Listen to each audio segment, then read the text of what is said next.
The Charlotte Hornets play the Milwaukee Bucks tonight, but this starts a really hard stretch. 8 of the next 10 games are on the road. We'll get to all of that with our guest, Nick Carboni, today on the Locked On Hornets podcast.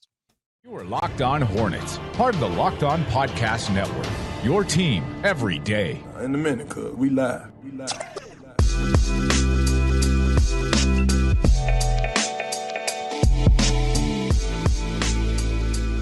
It's Locked On Hornets, part of the Locked On Podcast Network. It's your team every day. Thanks for making us your first listen. We're free and available anywhere you get your podcast, and that includes YouTube. Today's episode is brought to you by LinkedIn. LinkedIn Jobs helps you find the qualified candidates you want to talk to faster. Post your job for free at linkedin.com/LockedOnNBA.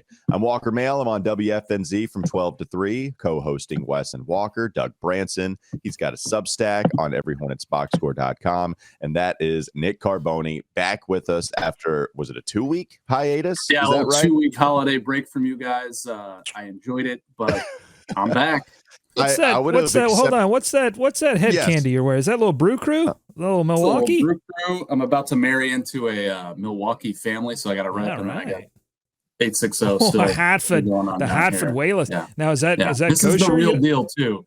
They had the licensing agreement on the Whalers. I know this is what everybody wanted to talk about. Expired like 3 years ago, and so now they can actually sell Whalers stuff again. So sick. Yeah, I'm all over it. All right. We are going to talk about hockey and Milwaukee Brewers a little bit later on in the show as well. Maybe that's a segment 3 thing. You can find Nick on Twitter, by the way, at Nick Carboni, WCNC. So before we get to this next stretch of games for the Hornets that are going to be hard because a lot of them are on the road, we do have some all-star voting results to get to. And surprising to me, I guess a little bit, just because of the popularity vote that LaMelo had last season, I don't think it matched what it is this year compared to how many games he played. So LaMelo Ball is 7th in the East when it comes to fan voting results among all of the guards. Kyrie Irving was 1st, Donovan Mitchell was 2nd, James Harden 3rd, Jaylen Brown 4th, Trae Young 5th, DeMar DeRozan 6th, and then you have LaMelo 7th, just a little bit ahead of Tyrese Halliburton and Derrick Rose, Darius Garland finish out the top 10. Nick, how surprised are you to see that LaMelo Ball actually gets into that 7th spot among all of the Eastern Conference guards, especially with the amount of games that he missed this season? Have you ever tweeted about LaMelo Ball or posted anything about it? I have, yes. You're saying maybe I shouldn't be so surprised about this. I'm actually not surprised. And credit to him on the floor this year for the most part. I think he's played at an elevated level. I know the 3-point shooting is down, but his volume is up, and it hasn't dropped, precipitously or anything. And there's certainly aspects of his game we'd love to see come along. But for the most part, I think he's played well, and he's obviously a popular player worldwide. So to see him in the mix, despite only playing 15 games, I don't think I'm all that surprised. What about you, Doug? Your camera shot looks better too, Nick. You're looking good, man. I'm just saying. The ring light, Oh man, you guys want to get a room and talk hockey and baseball? What's talk going some on? Hatford Whalers. All right. I think this shows you that LaMelo Ball has kind of a built-in fan base, right? And that's not going away. This, whether he plays 1 game or 82 games. But he's sitting in kind of a lower tier. You've got Kyrie Irving sitting in that top tier. Then Donovan, James, Jaylen in the 1 million plus tier. Trae Young and DeMar DeRozan below him, and then LaMelo Ball. But sitting above Tyrese Halliburton, I think that's a big surprise. Derrick Rose is always going to get 200,000 votes until he retires, just based on what he's done previously in his career. So, yeah, I mean, I'm not like terribly surprised, but I don't think because of the games played, I don't think the coaches are going to give him a nod like they, an injury replacement. But, I don't think he'll get the nod this year. Well, and I guess the reason I say I'm surprised is because, we see Tyrese Halliburton has been absolutely amazing this year. I mean, he does not have the same popularity that a LaMelo Ball would have, and I understand that. But remember last year when the same rules applied to LaMelo, tweeting about him, content, everybody gravitated towards the LaMelo Ball conversation, and yet still I was surprised last year when LaMelo did not receive more votes, right? And then when you have all of this criticism, if you said anything somewhat worth criticism about LaMelo, then the fans would flush in and say, oh no, you don't talk about LaMelo like that. And in the same vein, you didn't see a whole lot of voters for LaMelo just last year. And I'm trying to look up the voting from last season too. He ended up getting in the top 5. He had to be a first team alternate. So as soon as somebody was out, then LaMelo was that next guy in.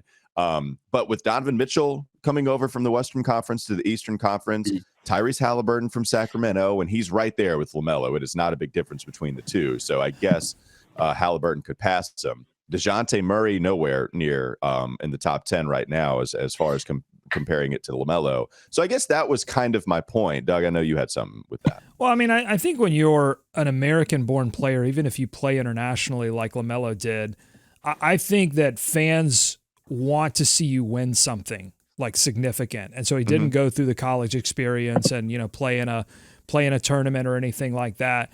And so, yes, obviously he had a lot of exposure through, the television show and the Ball family name. But I think that, in order for him to reach that upper echelon, though, he will have to win something with the Hornets or with another organization before he launches into that kind of stratosphere. I think when you're an international star, typically, and when you come from a country that doesn't have a lot of NBA players, you're going to get a lot, more. It's going to be easier for you to climb up that sort of vote ladder, I think. And for me, look. There's just so many missed games for LaMelo. I mean, it would be hard for me to say LaMelo deserves it over Tyrese Halliburton when you've only played, the 15, right? We know how many games that he's missed.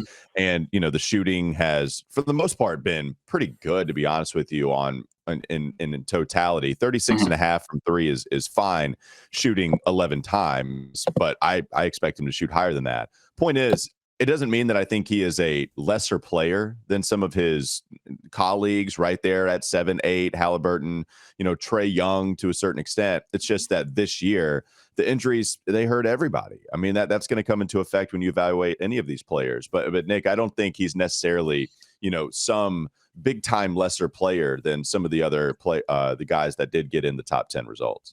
Yeah, I think he's played enough and done enough to be in the conscious of, fans again, in terms of an all-star vote. Every game he does something or makes some pass that explodes on social media.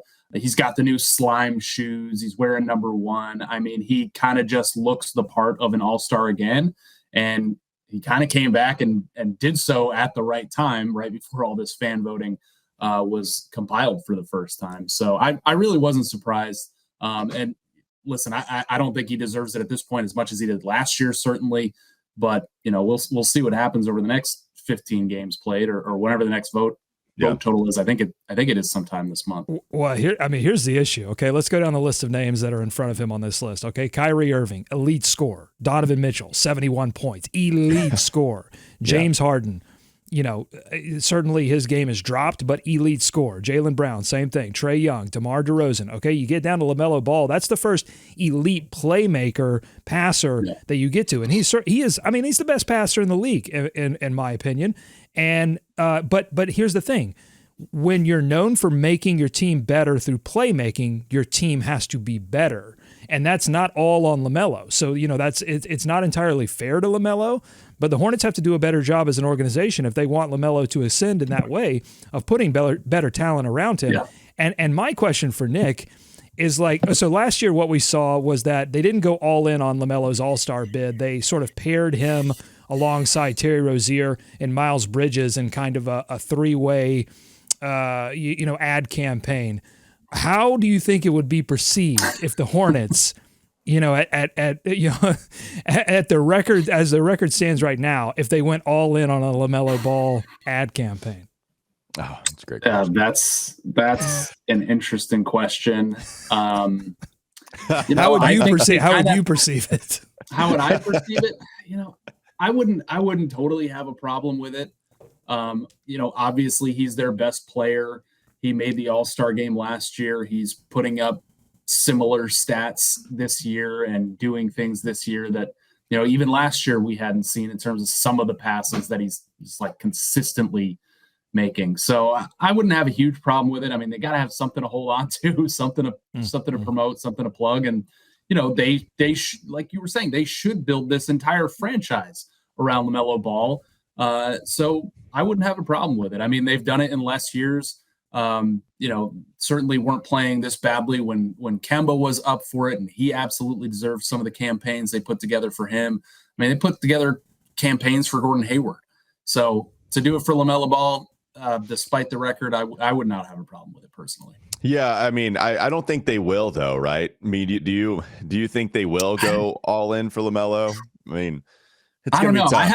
I haven't been around for a year this bad, so I don't know. What was 7 and what did they do it for 7 and 59 or whatever it was? So I don't think they had any talent worthy of doing it for. It was before Kemba's ascension and all of that. Yeah, it'll be interesting to see how they approach it. Again, I wonder what the calculation is. Obviously, it makes sense just saying, LaMelo Ball's our best player. He's still statistically, he's still playing for the small sample size. He's playing at an all-star sort of a level at which you wouldn't be like surprised if somebody made an all-star reserve bid. But with the number of games missed, in the record, it'll be interesting to see how they approach it for sure. I like the idea, though, of coming up with an all-star campaign in 2011, 2012 for Byron Mullins and seeing if that would land, seeing where he could be in the Eastern Conference front court, especially after just slamming it on LaMarcus Aldridge. All right, coming up next on the Locked On Hornets podcast. Don't go to sleep on the Hornets just yet.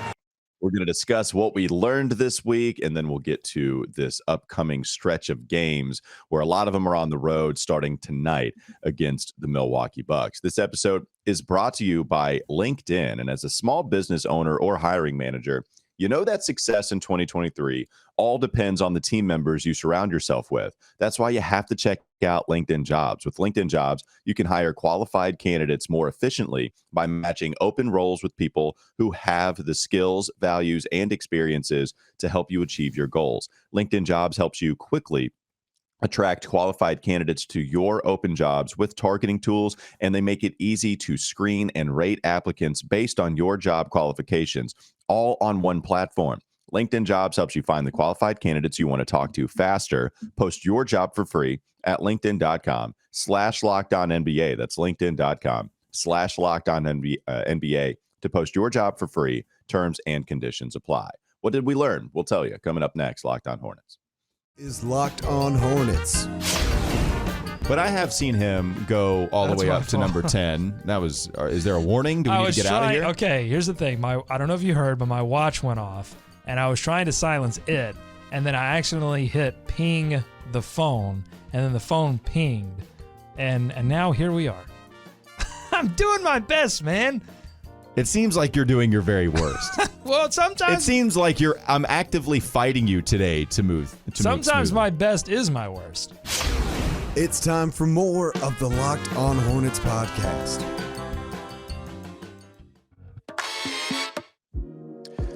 So after OKC, the Hornets have dropped 3 straight. So the homestand, it started off well, and then lost 3 straight. Then they're going to hit the road. They're going to be there for a little while. A lot of road games that they've played here recently, especially with this West Coast road trip. And now they're right back there. Let's talk about what we learned in this little homestand that they just played. We got some good stuff. I mean, Mark Williams continues to impress me, at least as a first-round pick, finally entering the rotation ever since he played against Portland and made his home debut, right? I mean, it was even with some of the games he appeared in earlier on this season, those were all on the road. So finally got to play at home. Home debut was fantastic with 17 and 13, but obviously a lot of bad to choose from as well. Nick, as the guest, we will allow you to go first. What is something that you learned watching the Hornets this week? Well, something that I learned was that the 8-second clock does not begin until the player inbounding it touches the ball. Thank you, John. The Hornets learned that too, apparently. you know that really well. It just was like a piling on of the last 2 games against the Grizzlies and Lakers, where the Hornets just got straight up clowned in their own building. I mean, Ja Morant, just like LeBron James controlling one game, Ja Morant, basically controlling another game. So I literally did learn that you could waste as much time as you possibly want. I think he took. Is that we didn't do this last show? Is that fair or foul? Is that fair or foul? Not touching the ball. This is apparently a Ja thing. He does it a lot, and some people are calling for the NBA to kind of step in and figure that out. Are you one of those people? No. Just go check. Me neither. Yeah, go defend him. You're letting him do it. Took Steve Clifford quite a while to convince somebody to do so, which was like next. That's an observation. I had with it. Anyway. Terry was just Terry Rozier was finally the guy that was going to go over there. And then he was almost scared. It was almost like Steve Irwin about to check a crocodile. Like he was like, well, do I get too close to it? Yeah. And then the perfect ending to that play was the Hornets getting called for delay of game. Oh, of course. That's what Doug said too. Yeah, 100%. All right, Doug. So that's what I had something else. No, that's pretty much it. Okay. Well, kind of in line with what Nick was talking about it taking Steve Clifford a long time to get someone to come over there and pressure Ja to get him to pick up the basketball. I think that the constant rotation in and out of players, big time rotation players that Steve Clifford was going to have to depend on this entire season, the constant rotation of those players in and out has made it almost impossible for Steve Clifford to come in and try to fundamentally change the way this team views both sides of the floor. Because what I learned this week is that when the Hornets defend in transition, they give themselves a chance to compete with some of the better teams in the league, not win necessarily, but compete. And when they don't defend in transition, when they don't get back, and when they make bad decisions at the rim that lead to more transition opportunities for the opposing team, they lose badly. And the thing that I think we're going to learn next week or this coming week is whether all of this losing is finally going to start to crack the morale a little bit. And I think we might have even seen that a little bit against the Grizzlies. Like, I think they've held it together through all of this adversity for a long time. I think it's finally starting to crack. Yeah, Steve Clifford even said after the game. Oh, sorry, Walker. Oh, you're good. Go ahead. No, what did he say? You're the reporter. Steve Clifford Please said after the game. Yeah, Clifford said after the game that the team had played hard basically throughout this entire season, despite all of the struggles. He kind of was indicating they really didn't on Wednesday, and I was at the game. It was listless, to be kind about it. Without questioning the effort of professional athletes due to one game. It just didn't look the same as a lot of those other, even losses where they did play hard.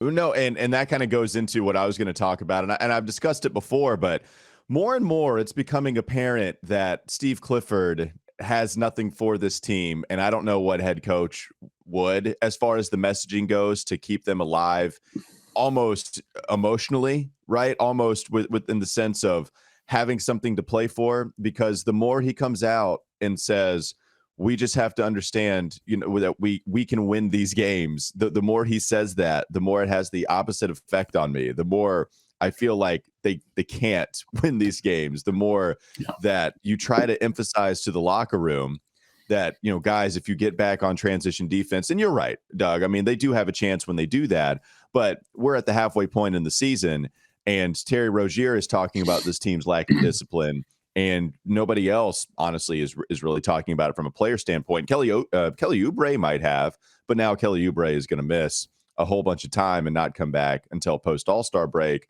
Defensively, even if Terry's talking about it, there's not a whole lot of acting about it on the other side.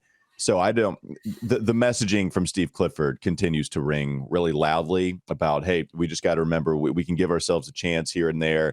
And it happened ever since the Knicks game. And the more he talks about that emphasis, the more I feel, less comfortable about it. Well, even without the injury, Steve Clifford had a tall task because he was brought in super late because of all of the issues with acquiring a head coach before they finally asked Steve Clifford to come in and rescue this whole operation. So he had a tall task, which was to take a team that was generally the same team for the past couple of seasons that has gotten blown out in play-in games and try to reformulate the way they think about the game, because they've thought the same thing for the past two seasons and they got eviscerated in the play-in game. And I just don't think – I think the injuries have made that essentially impossible. And also what's made that difficult is that the Hornets, they obviously they had the tough luck with Miles Bridges, but they also didn't really do anything to help. And I think when you're thinking about this from like a team morale or a team belief perspective, when everybody looks around the locker room and they go, wait, we're down someone that helped us win last season. We re-signed Cody Martin. Like, where's the help? And the draft picks that the Hornets have made over the past couple of seasons have not been able to come in and immediately, take rotation positions and make a big impact. And so, I think all of that combines to really, I think the Hornets have to consider resetting everything at this point because of the belief. I mean, yeah, and even head coach, we'll get to that. I wonder if Steve Clifford is going to be here, after this season, because we talked about the contract in the offseason after the whole Kenny Atkinson debacle. It seemed like there was very much so an out for both parties, and if the Charlotte Hornets just wanted him as a rental, and now here you are going to have the worst season that you've experienced since 2012. Last thing, we'll kind of end on a positive note here for something that I learned. Not only, we've talked about Mark Williams a ton because he's exciting. He's one of the positive storylines for this team. But I think what I learned this week is that Steve Clifford is rocking with Mark Williams the rest of the way, barring some, absolute huge change.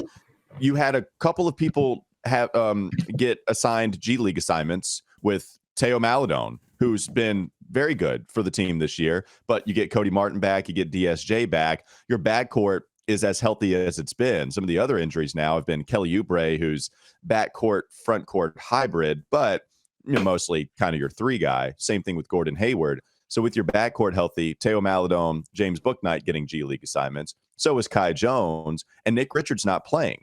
So Steve Clifford is rolling with Mason Plumlee and Mark Williams. For me, what I learned this week is that Mark Williams is here to stay for the rest of the season. I see no reason to the contrary. I don't know why you wouldn't have Mark Williams be a big part of the rotation as the season goes on, because if he's not playing all that well, who cares? Let him play through it and learn. If he is playing well, fantastic. Allow him to thrive as a rookie in some of those situations. So that's something as a positive we can get to. All right, coming up next on the Locked On Hornets podcast. Don't go to sleep on the Hornets just yet. We'll give some of our finishing thoughts and then get to the game tonight against Milwaukee. There is a stat I kind of have that might give the Charlotte Hornets a chance, something that Doug was alluding to as well. And then we'll get to the upcoming stretch of games for the Charlotte Hornets. This episode is brought to you by BetOnline. BetOnline.net is your number one source for sports betting info, stats, news, and analysis. And you can get the latest odds and trends, every professional and amateur league out there, from pro football to college bowl season to basketball. They have it all on betonline.net. And if you love sports podcasts, you can even find those on BetOnline as well. They're always the fastest and the easiest way to get your betting info. You can head to the website today or use your mobile device to learn more. BetOnline, where the game starts. More Locked On Hornets coming up next. You are listening to the Locked On Hornets podcast. David, The show's barely been on. how are these injuries going to affect the Hornets' ability to beat the Miami Heat? I'm going to go get some more buttermilk while you talk about that. Get more Hornets analysis on LockedOnHornets.com.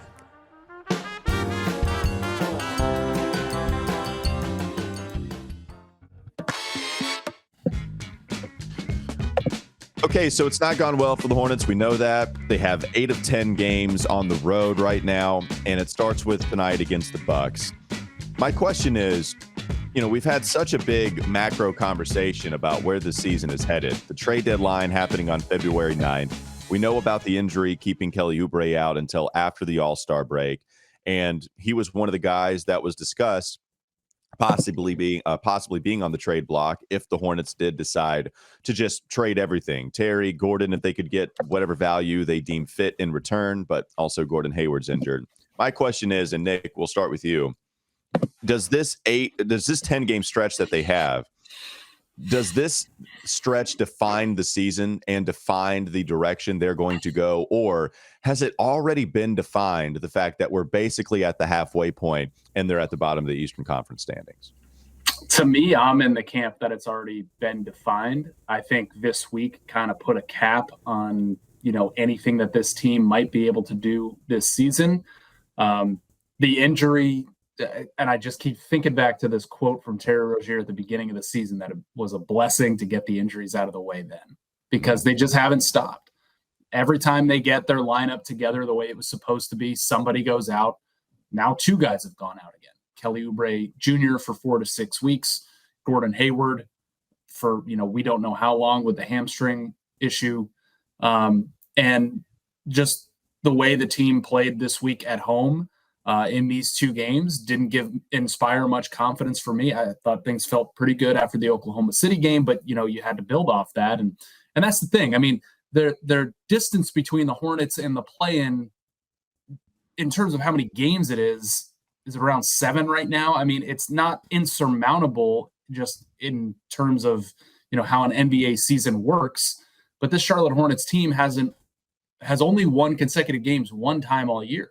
So for them to go on a run, to pile up wins, given everything we've talked about today, especially in the last segment, talking about Steve Clifford and the message and the way they play, I just don't see it happening. I mean, you kind of identified different stretches as being key stretches, but I thought that West Coast road trip and then the following homestand was pretty important. And on the West Coast road trip, they went 2-4, which is probably expected. I mean, it wasn't 0 for 6, it wasn't 1-5, but I thought that kind of was definitive and declarative of what this season was going to be, and especially when you limp out of that following homestand with 2 more injuries. Yeah, I mean, you can't go 500 if you want any chance of trying to make a miraculous run. I mean, you have to pace far ahead of that, and you've got Milwaukee, Boston, you got Utah, throw Phoenix in there. There are a lot of contextual things you can look at, though. Phoenix is dealing with injuries. Atlanta has been a disaster this season. Toronto right now is a disaster. They started really well, but they can't get their stuff figured out. Indiana, LaMelo got injured against Indiana last time, but generally plays well against Indiana. Yeah. Milwaukee's frustrated right now. I mean, they're a great team, but they're dealing with some stuff internally as well. So opportunities, even though it's a tough stretch in terms of playing on the road a lot, there are a lot of opportunity games within this. So yeah, I would say this would be if there is any hope left within the organization, this would take it away. Although I will say, I think the hope should already be gone, because I think the Hornets have an opportunity, a rare opportunity, to be like one of the few sellers in a market full of buyers. There are a lot of teams right now that feel like they can go into the trade deadline and make a few adjustments and make a deep playoff run. And the Hornets can take advantage of that, because even though some of their players haven't been playing up to the level that would necessarily be attractive to a normal market, when you're one of the few sellers in a buyer's market, some of these players like Mason Plumlee, Terry Rozier can be a little bit more attractive. Obviously Kelly Oubre's out for a month. That's you're not gonna move that. Gordon Hayward with the injuries, you're not gonna move that. But hey, even Cody Martin, I saw Michael Scotto put out that Cody Martin could even be attractive because of the contract. Because all of these teams that are buyers are thinking, hey, we can make a run, and even if we have to take on salary, in a few years that salary is not even going to mean that much.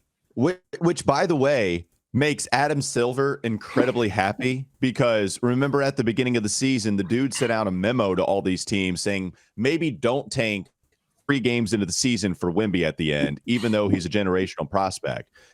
That's not happening.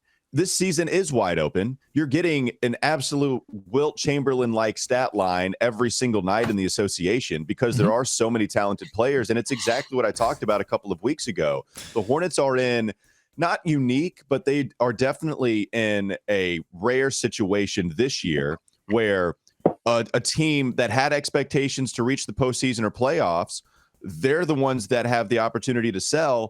Toronto is kind of there, but not to the level that the Hornets are. The Hornets are clearly worse than Toronto, even though they had expectations. San Antonio, Houston, even OKC, who's not towards the bottom as much as those other teams, those are all the franchises that knew they were tanking. Maybe Detroit had some expectation, but a whole bunch of younger players. So the Charlotte Hornets find themselves in what was supposed to be, at the beginning of the year, a pretty popular decision to just go ahead and bottom out as much as you could.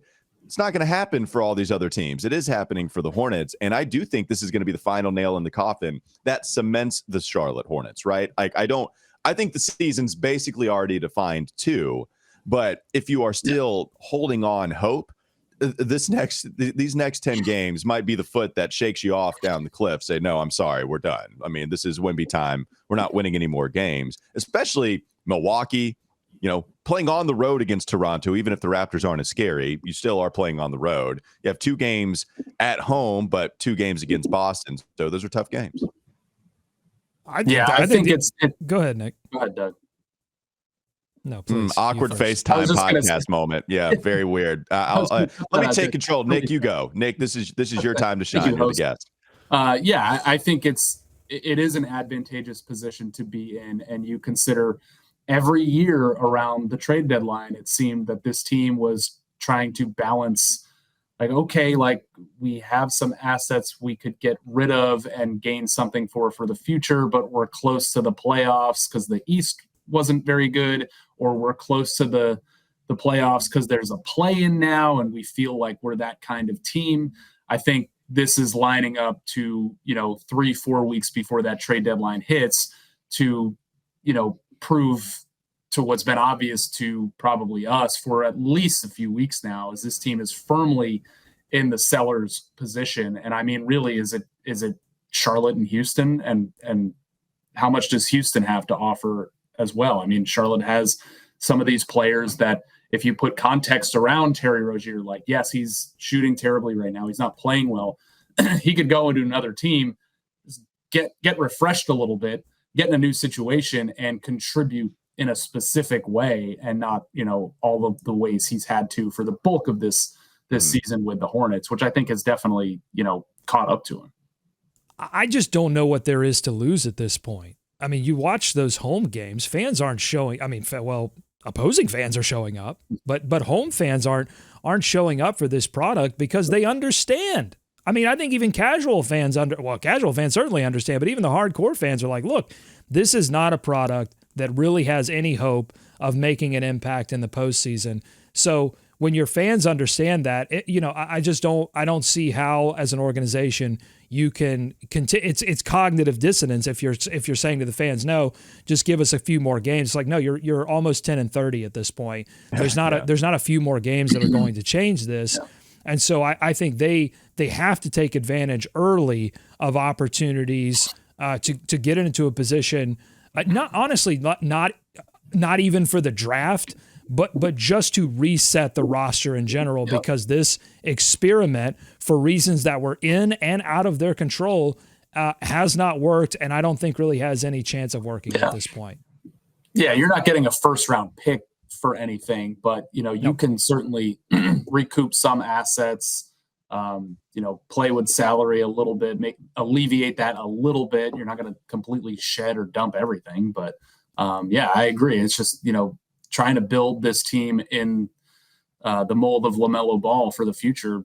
You could at least put one foot forward on that right now. Well, and again, just final thing for me, as you get into the offseason, you can still do that if you feel like you can't get enough value in return, because there's not too many contenders that are going to go for an injured player in Gordon, Terry, who's having a career low shooting season. So in the offseason, if some of those contracts become more valuable, not Terry Rozier's because there's still a ton left, but Gordon is an expiring contract. Kelly Oubre at that point won't be tradable. So maybe that's the one that there's a little bit more of a pressing need alongside Mason. But you can still do some things in the offseason, and you can pick and choose. All right, well, if we do get one of these high draft picks, what veterans would emphasize some of their talents alongside LaMelo? And that way we don't just do the whole OKC thing, Phoenix Suns things for a while, where you just throw a bunch of 21 and 18-year-olds out there on the court and not have a good enough structure to get out of the tanking cycle. And so you can have some of those veteran players as well decide, trade this guy, keep this one, and it can be a nice hodgepodge of different players that you have within that locker room. Well, and it's why it's nice that Mark Williams is getting the playing time now, and why Kai Jones got the look early in the season, because you're getting looks at these guys with talented players that are not playing obviously up to the level that they've played in years past, but are talented players. And so you're getting good evaluation of those players before you hit the reset button. Because once you hit the reset button, as Walker alluded to in an earlier segment, we're going to look at Mark Williams and say, well, sometimes he plays good and sometimes he plays bad, but he's playing with a lot of other bad players. So it's really tough to make that evaluation. But you're getting a good 6-game sample from Mark Williams that says, no, he can be, a legit defensive rebounding presence.